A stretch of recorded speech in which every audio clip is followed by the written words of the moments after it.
С начала XVIII века усиливается переселение ингушей с гор на равнины.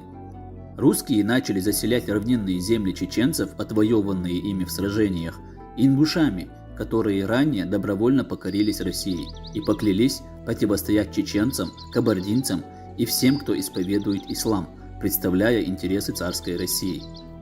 Поощряя это, русские давали ингушам земли своих заклятых врагов чеченцев. От этого договора сразу же начал страдать чеченское сообщество Орстхой, на чьи земли они начали заселять своих вассалов в лице ингушей, создавать из них форпост России, который по сей день крепко стоит на ногах. Смириться с этим орстхойцы, конечно, не собирались. Будучи воинственными людьми, эти люди кошмарили пришельцев как могли.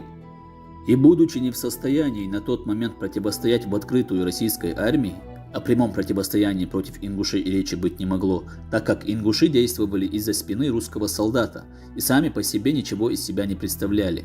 Орстхойцы были вынуждены применять хищническую тактику.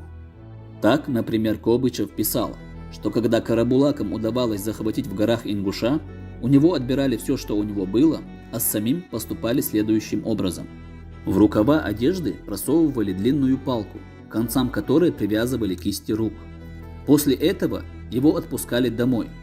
Распятый таким образом ингуш для того, чтобы пойти по горным тропам, должен был поневоле выделывать различные смешные движения и приседания.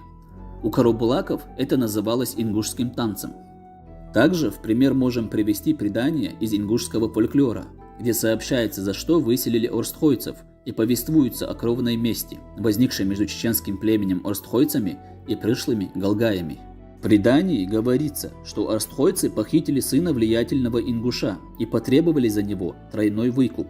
А когда он был предложен, похитители увеличили требуемый выкуп и, не получив требуемого, прикончили похищенного. В результате этой вражды ингуши, войдя в тесный контакт с царской властью, смогли добиться выселения орстхойцев в Турцию, из чего следует, что весь ингушский народ не в состоянии был справиться даже с одним чеченским тейпом без помощи царской России.